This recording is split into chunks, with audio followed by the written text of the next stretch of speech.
Hello, my home skillets, or whatever I'm gonna call you. I don't know yet. Hi for watching this on YouTube. Hello if you are listening to this on podcasts. I do both because I'm just that cool. Anyway, today we're gonna have some fun. Actually not fun because murders are never fun.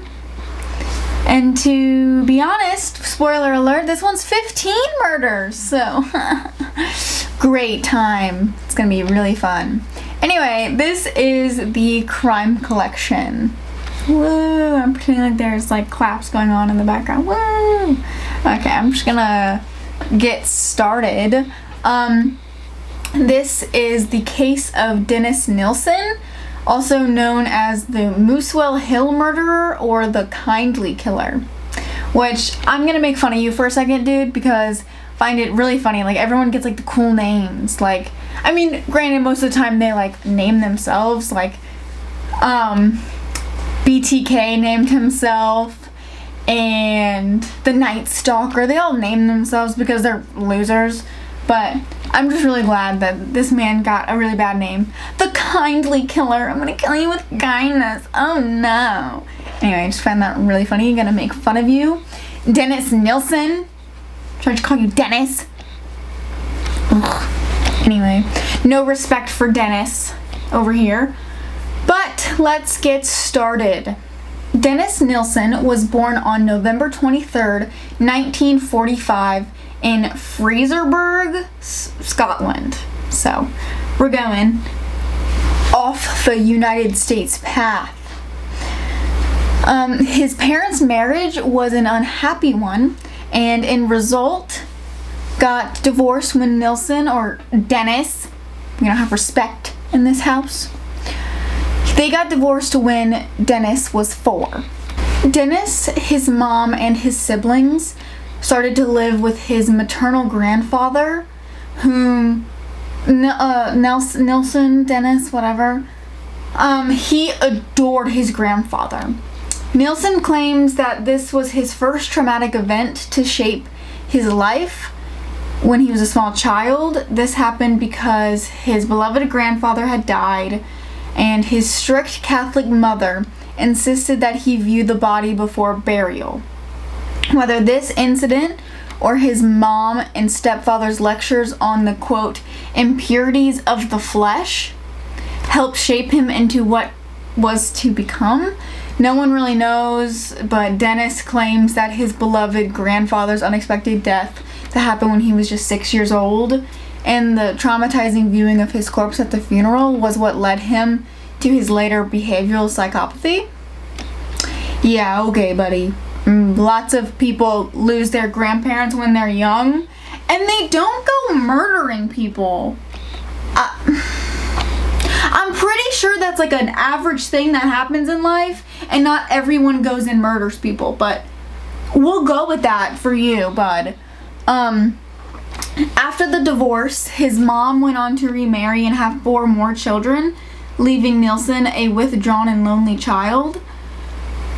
Now, here's where I don't know why it matters, but I guess it does for him because of the time. But Dennis had some homosexual attractions, and he claimed no sexual encounters as an adolescent, and at 16 he enlisted in the army. So obviously he was running away from accepting who he was as a person, which is really sad, but I don't care because he sucks. In the army, he became a cook, serving as a butcher in the Army Catering Corps, learning the skills that served him well during his 5-year killing spree. So, goes to the army to serve our country. The skills he learns to use to kill the people of our country. Lovely! Not our country. I lied. He's in Scotland. I lied. Not our country. I messed up. Okay.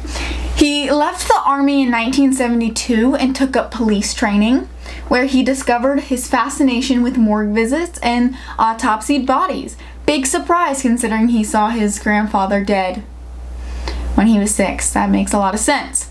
Despite the obvious advantages that police work gave him to develop his morbid tastes of, murder, so eclectic. What a murderer, so eclectic, wow.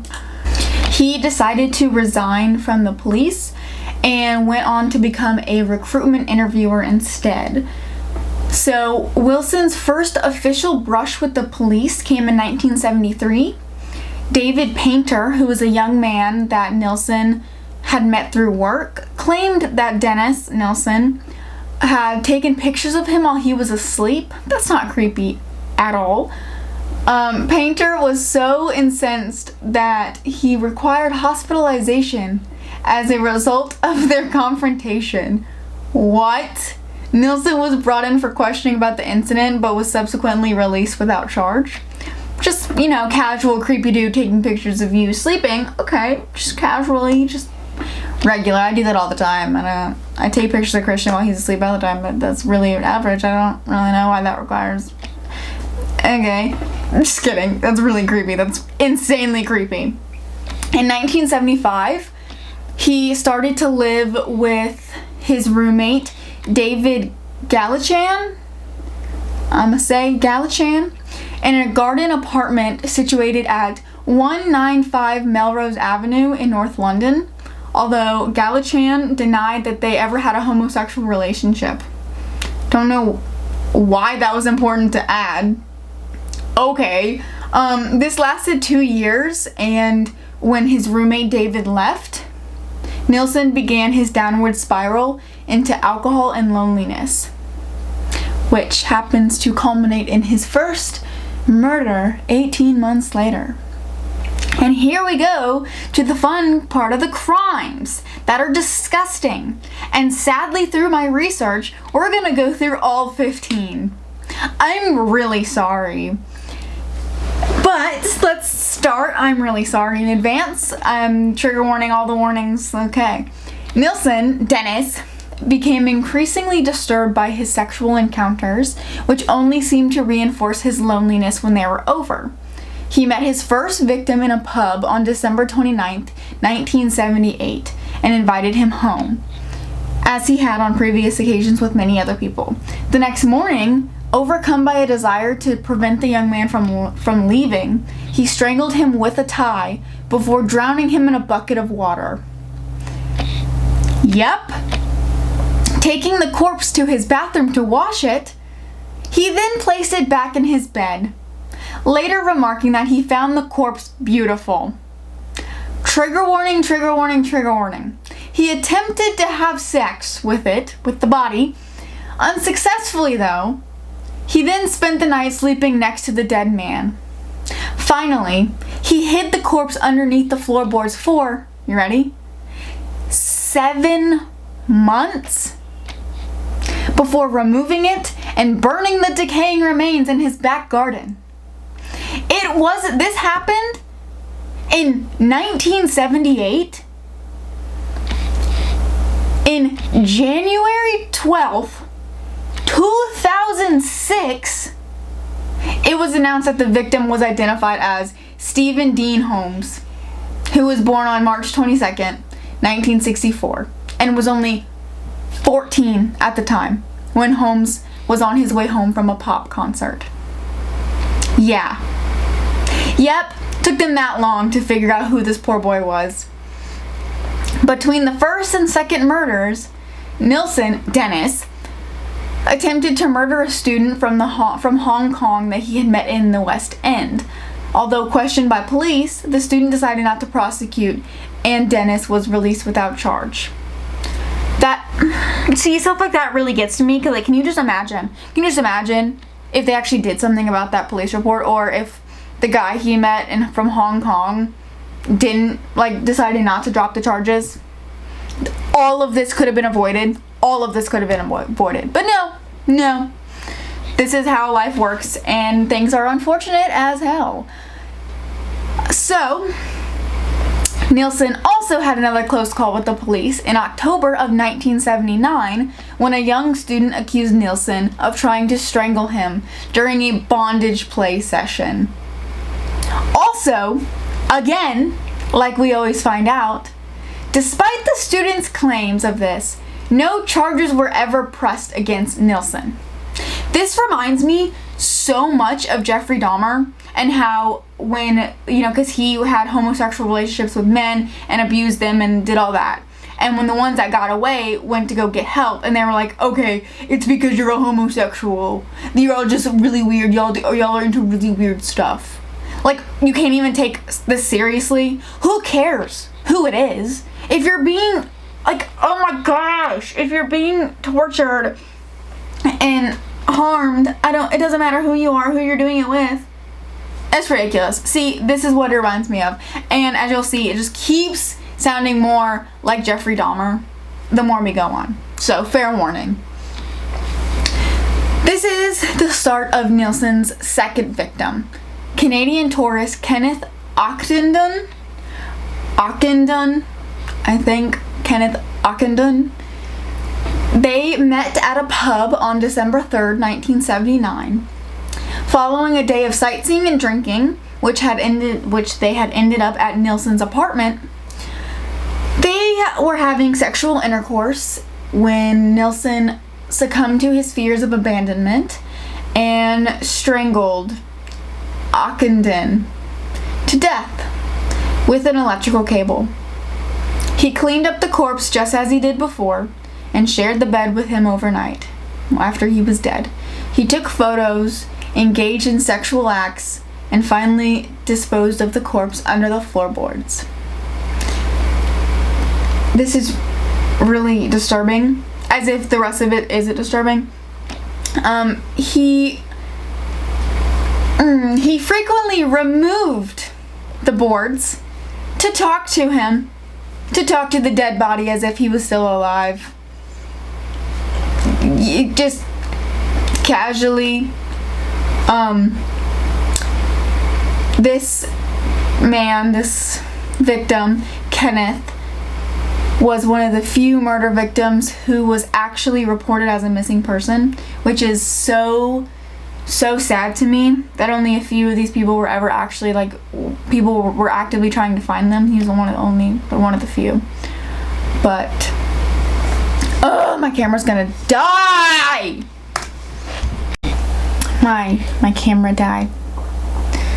But anyway, let's get back into it.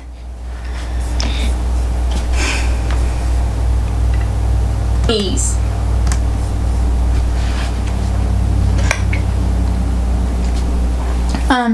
Neighbors had begun to notice the smell, which I just can only imagine. Just chilling.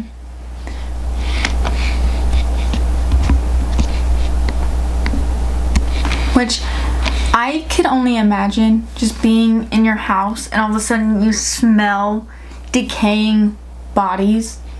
Like, personally, I don't know what decaying bodies smell like. I don't know what death smells like, but I can't imagine, number one, it's good. And you hear, you'll know if it's a dead body. Like the smell of dead body is very obvious, but can you imagine actually smelling it? I just wonder if you would actually know. Like, they say you'll know, but I wonder if you actually know. Not that I want to find out. I just could never imagine being like, what does that smell? Oh, dead body. Anyway, so Mr. Dennis, really good guy, when he tried to dispose the bodies, he attempted to flush them down the toilet, but as you can guess, you can't do that. And he blocked the sewer. He blocked the sewerage of his house in Muswell Hill, North London. A company was called to unblock the sewer system, and they found the drain to be packed with a flesh-like substance. I'm sure their first thought wasn't human. But can you imagine? Can you imagine? Oh! The drain inspector then called his supervisor to assess the situation. However, this didn't take place until the next day, and by that time the drain had already been cleared So, although this aroused suspicions of the drain inspector and his supervisor, and the supervisor who had immediately called the police because, you know, you found flesh in the drain, upon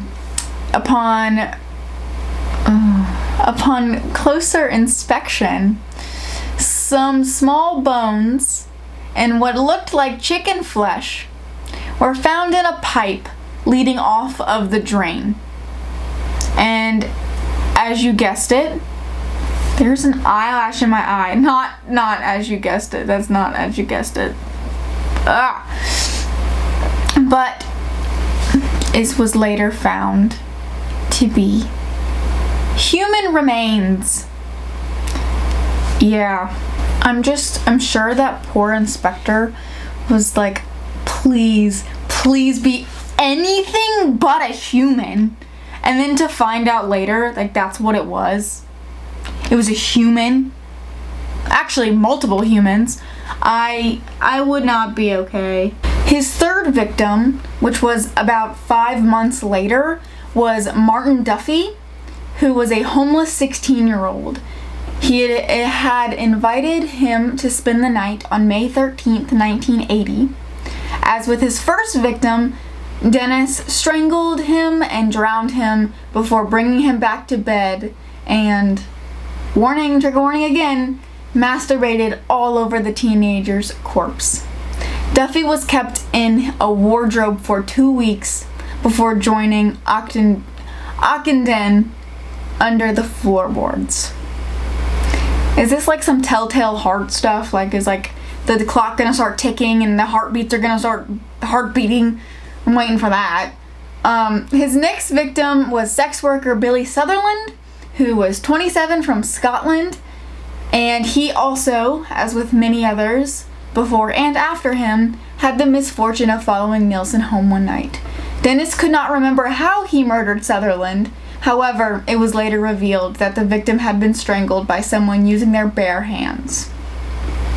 Not only do you murder someone, but you can't even have the decency to remember how you did it. Really, really nice. Really good. Really, really good.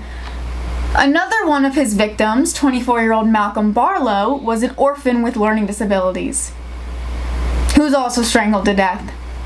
Yeah, a 24-year-old orphan with learning disabilities, really. Top notch. No one's safe. Murder 6. This is now murder 6, in case you lost count. Dennis could recall very little about this and the following 2 victims. What great human decency. All he could remember about number 6 was that he was a young Irish laborer that he had met in a bar. That's it. That's all you got. Really good. Murder 7. The 7th victim was what Nilsen described as a starving, quote, hippie type he had found sleeping in a doorway of the Charing Cross. So you're getting really detailed descriptions of these, victims with their name and their family, because they have families, they have lives other than being a hippie. Murder 8. Nilsen could recall nothing about this victim, this person with a life and a name. Nothing. Murder 9 and 10. You want to know what he knew about these? They were young Scottish men who he picked up in the suburbs of Sotho. That's it. That's it. Here we go. We're going back up to the stuff that we know. Murder 11.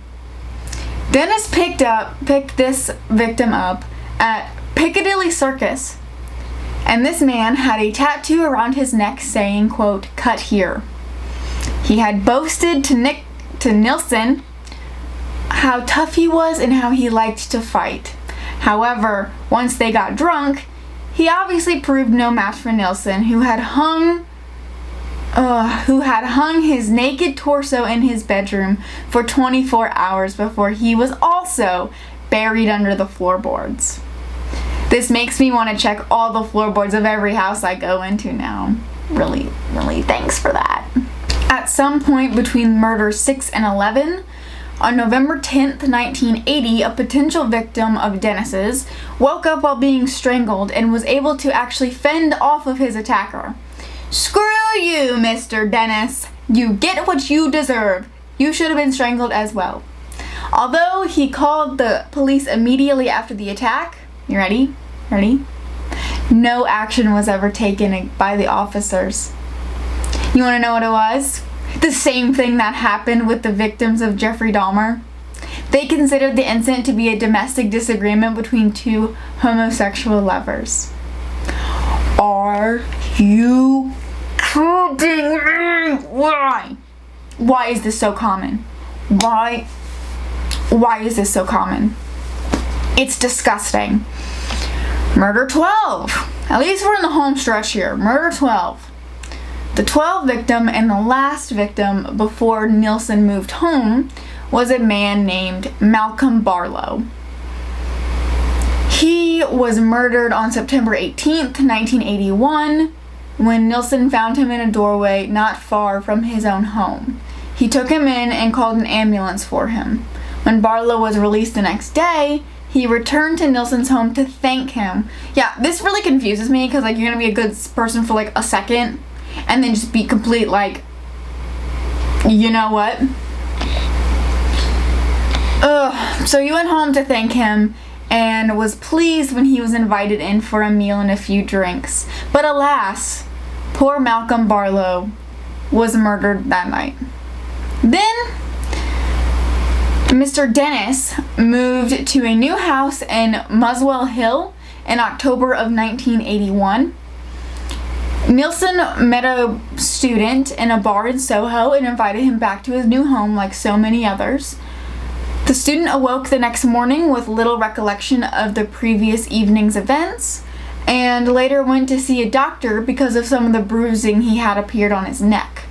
The doctor revealed that it had appeared that the student had been strangled and advised him to go to the police. However, you ready?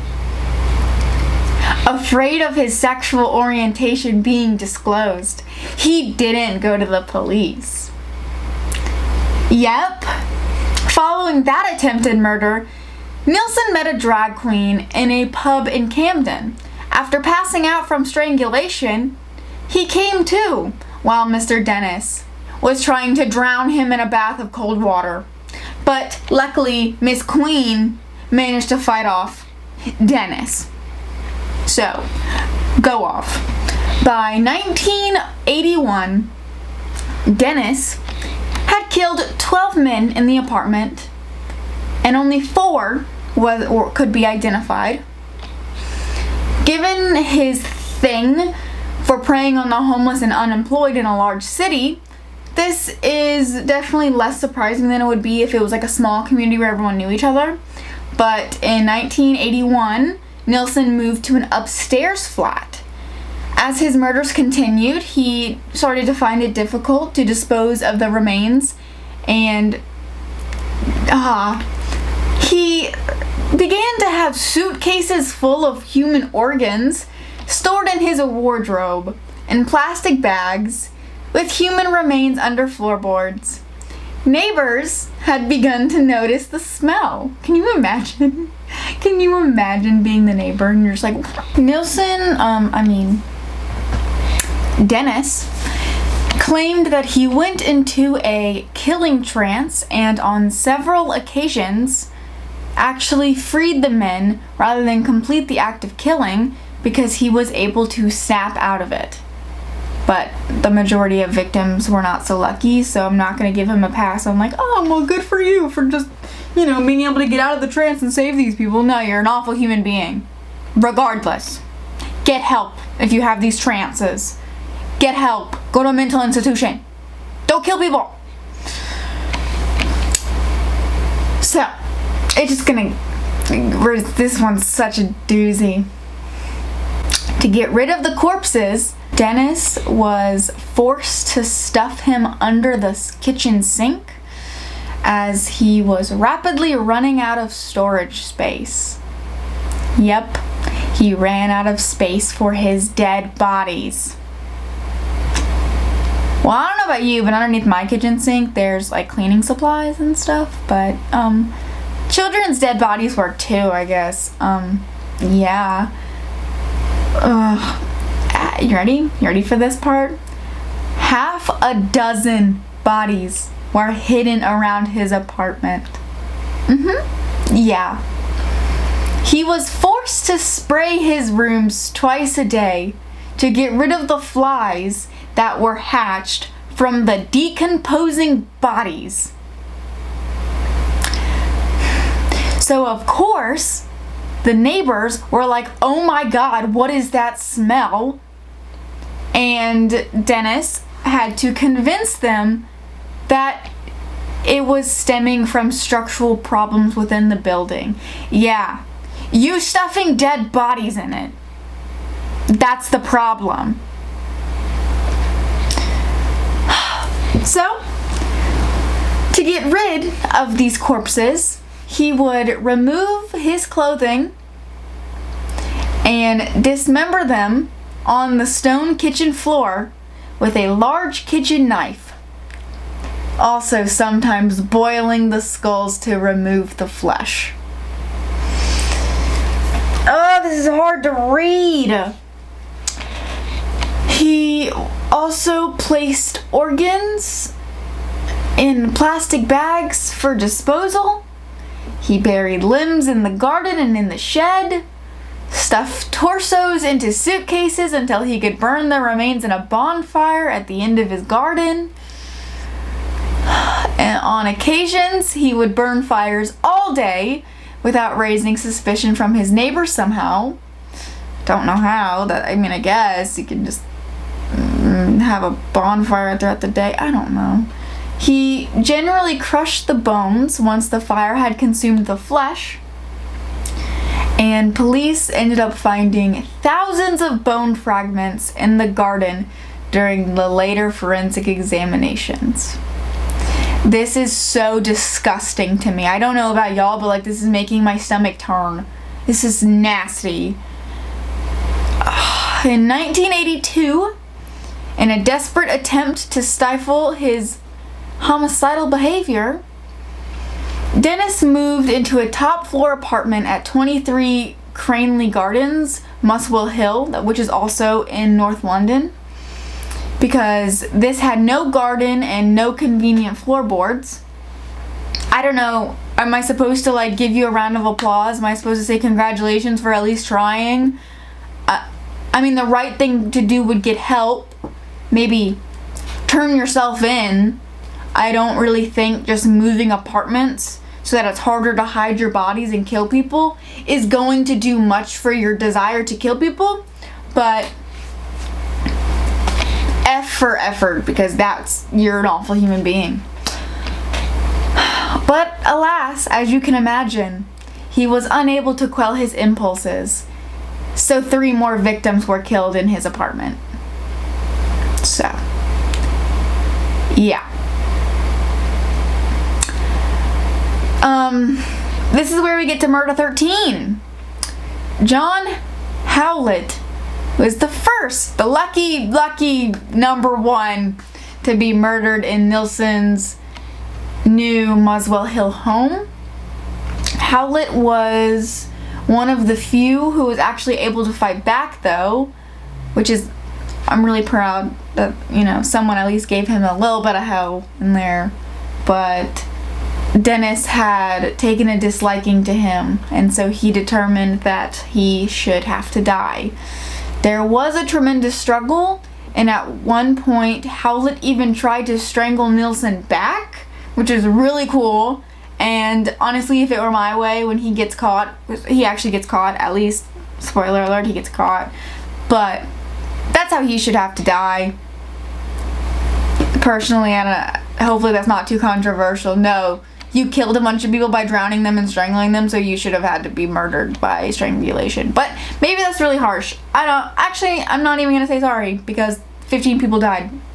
He should have to be strangled too. But that's just my 2 cents. But Howlett sadly eventually drowned. But after having his English, wow. After having his head held underwater for 5 minutes, he died. Howlett's was the first body to be dismembered, and the various body parts were either hidden around the house or flushed down the toilet. I hate this. Murder 14.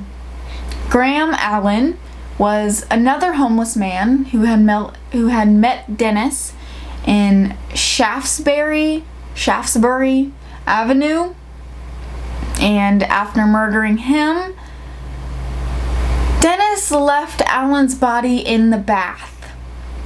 Not sure how to dispose of it, and after 3 days, he was dismembered, just like all the previous victims.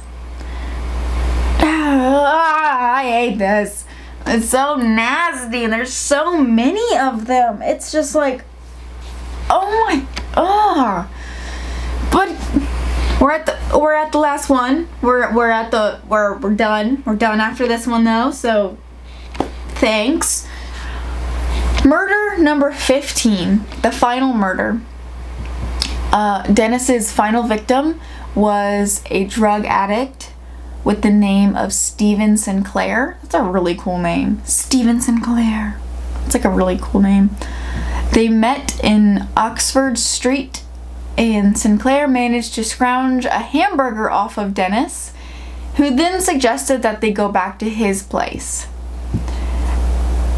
Stranger danger, people. Stranger danger. Just don't go to people's houses that you don't know, because you could be murdered. It's a good lesson to have. Just stay away from people. Honestly, just stay away from people and you'll be good to go. That's honestly what I've come to. Just be a homebody and make true crime content and constantly be terrified of everyone around you, because probably there's gonna be serial killers walking next to you. That's just me? Okay. Anyway, after dropping into an alcohol and heroin fueled stupor, Sinclair was strangled and his body was dismembered. Big surprise. It was Sinclair's dismembered remains in the drain outside of Dennis's home that was first alerted to police that the murders were being caused by Dennis. They presented Dennis with much greater disposal challenges, given this new apartment had the lack of direct access to the outdoor space. But of course, Mr. Dennis over here overcame these obstacles by boiling, you ready? Boiling the heads, the feet, and hands, and dissecting the bodies into small pieces that could be flushed down the toilet and disposed of in plastic bags. I have to go to bed after I film this. No. Almost like not surprised at all that this is like in the notes, because I've been saying this the entire time that this is literally Jeffrey Dahmer. Due to the similarities between these crimes, sexuality, and lifestyle, Dennis Nilsen became referred to as the British Jeffrey Dahmer. So I'm not the only one that thinks that, at least, which is kind of cool. Not cool. It's not the right word. Just at least someone else thinks the same way as I do. I don't know. Anyway. There were 5 other tenants at Cranley Gardens, none of whom knew Dennis very well, and in early February 1983, one of them called out the drain specialist Dino Rod to investigate this drain blockage. In the presence of the tenants, including Dennis, the technician discovered rotting human remains when he descended via the outdoor manhole, and it was decided that a full inspection would be conducted the next day, after which the police would be called in to investigate. Dennis, surprisingly, became increasingly aware of the prospect of capture and tried to cover his tracks by removing the human tissue from the drains that night. But luckily, he was spotted by the downstairs tenant who became very suspicious of these actions. So, that was reported on the morning of February 9th, 1983, and he told his work colleague laughingly, "If I'm not in tomorrow, I'll be ill, dead, or in jail." That's, sadly, dude, that's not a joke. There was a strong possibility if he knew you were watching that probably would have happened to you. So it's a good thing that you weren't number 16. Congratulations, sir. But luckily, we have moved on past the murders and into the arrest and trial. Dennis was met on the evening of February 9th by Detective Chief Inspector J, who informed him that they wished to question him in relation to the human remains that had been discovered in the drains. Upon entering the apartment, J noticed the pervasive foul odor and decided to ask Dennis what it was.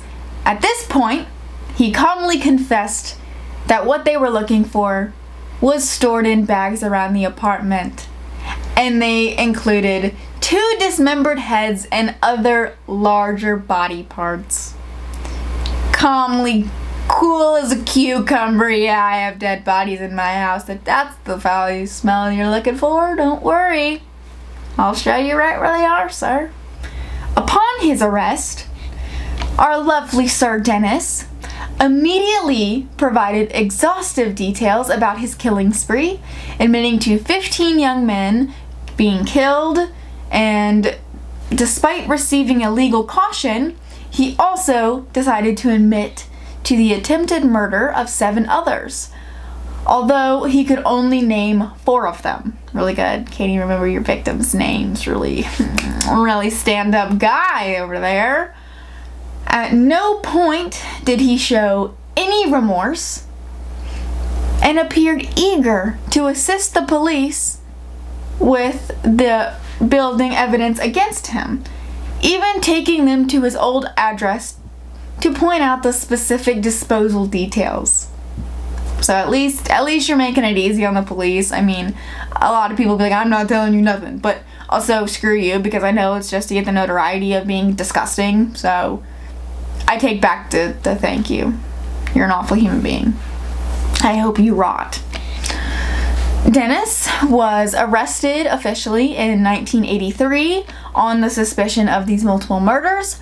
He apologized to the police for not being able to tell them the exact number of people he had killed, but when his house was searched, they found 3 heads in a cupboard, and they found 13 more bodies in Dennis's former place of residence at Crinkle Root at 195 Melrose Avenue.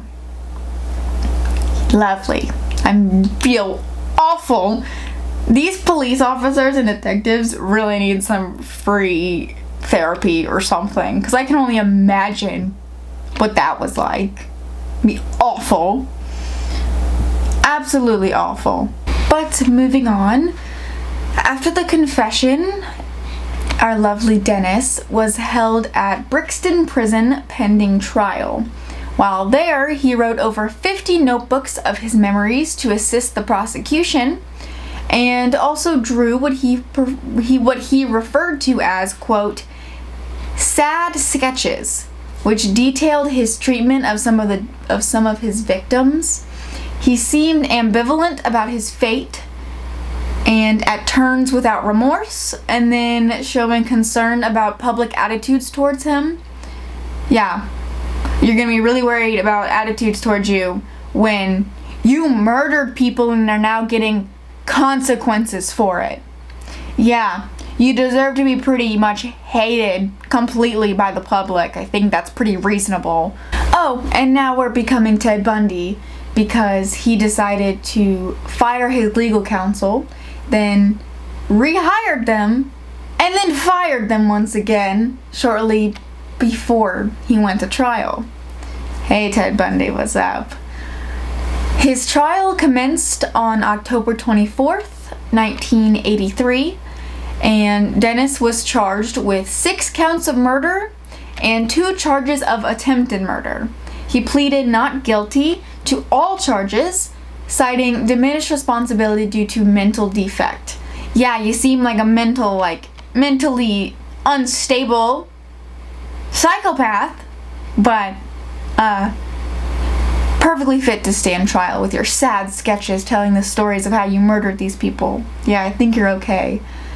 I mean, you're not okay, but okay to, receive a sentence. During the trial, Dennis was seen as cold and distant and seemed utterly unaffected by the fact that he had murdered 15 people. So, great guy, very loving. The prosecution relied primarily on the extensive interview notes that resulted from his arrest, which took over 4 hours to read verbatim to the jury, as well as the testimony of the three victims, Paul Nobbs, Douglas Stewart, and Carl Stoddard, who managed to escape, and all of whom he had attempted to strangle. Can we just take a second? Can you imagine being the jury? Can you imagine being the jury having to hear verbatim of him telling the story of how he murdered 15 people?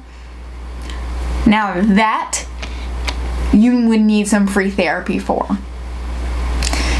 But anyway, despite attempts by Dennis's defense to undermine the testimony of these victims by introducing evidence of their sexual encounters with Dennis, their harrowing accounts inflicted serious damage on the defense case. Good. Physical evidence included photographs of the murder scenes, as well as the chopping board he used to dissect the victims, and the cooking pot used to boil the skulls, feet, and hands. Which, I don't know how I feel about this, but all of that is now on display at the Black Museum at Scotland Yard. I don't know how I feel about that, but the defense case relied primarily on the testimony of 2 psychiatrists, Dr. James McKeith and Dr. Patrick Galloway. McKeith described Nilsen's troubled childhood, inability to express feelings, and the resulting separation of mental function from physical behavior, which affected his own sense of identity and implied an impaired responsibility on the part of Nilsen. Under intense cross-examination by the prosecution, however, McKeith was forced to retract his judgment about diminished responsibility.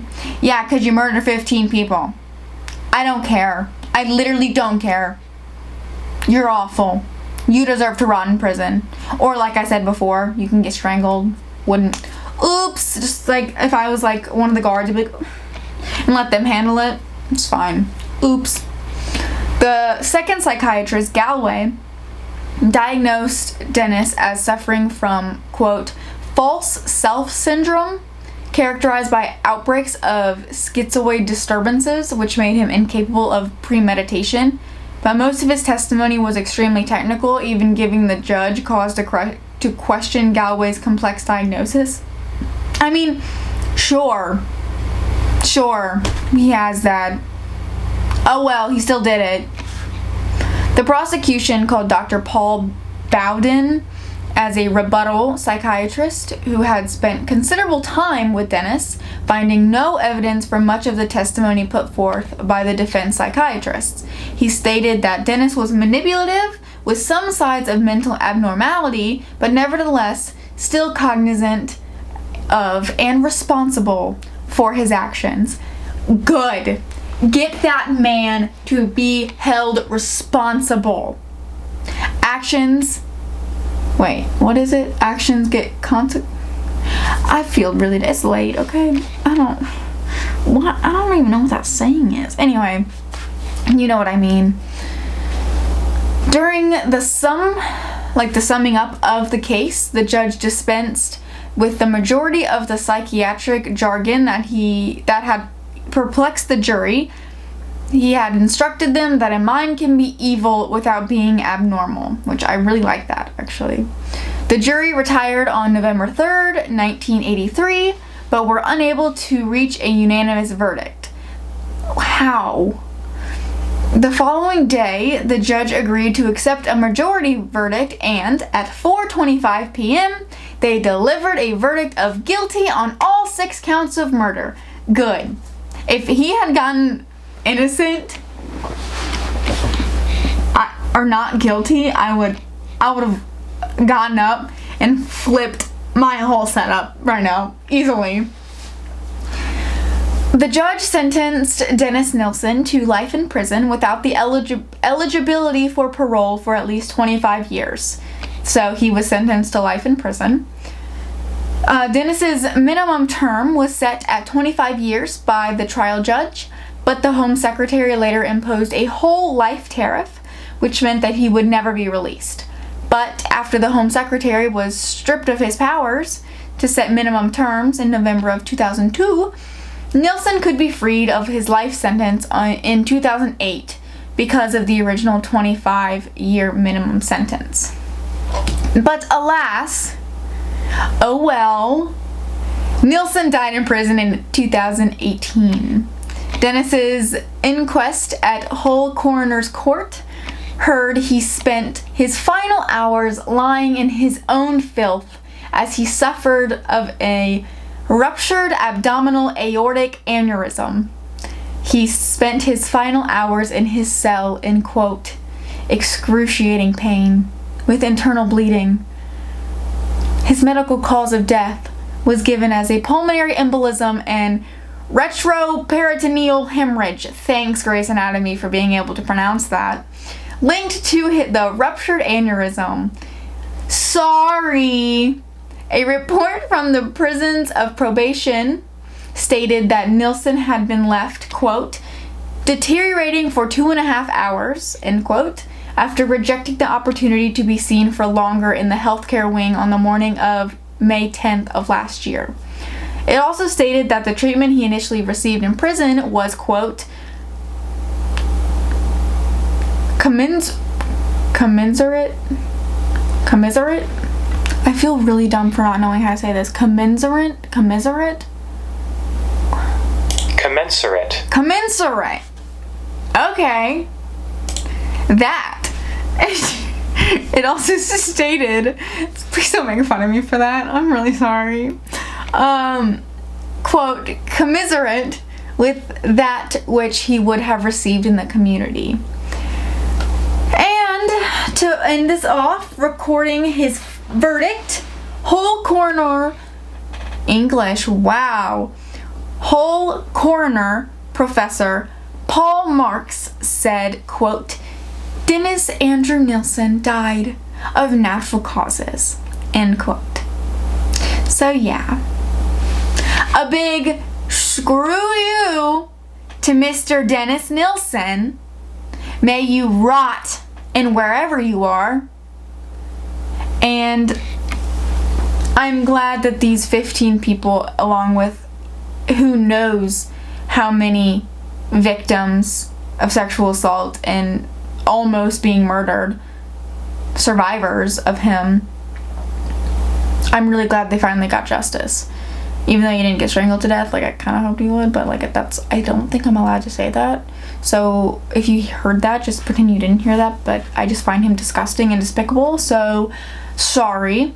Not sorry. If you enjoyed this, or you see the potential in this, or anything you just want to support, I appreciate you so much already. But if you'd like, drop a follow, like, comment, subscribe, do the whole shebang, leave a review on wherever you listen to podcasts, because it's really, really fun and really helpful for me to read them. I find that like the coolest thing ever is when I read the reviews. But anyway, if you're watching it on YouTube, make sure you subscribe and follow me on wherever you listen to podcasts, because it really helps me when you follow me on there. But regardless, thank you so much for watching / listening. I hope to see you next week, and thank you for tuning in to the Crime Collection.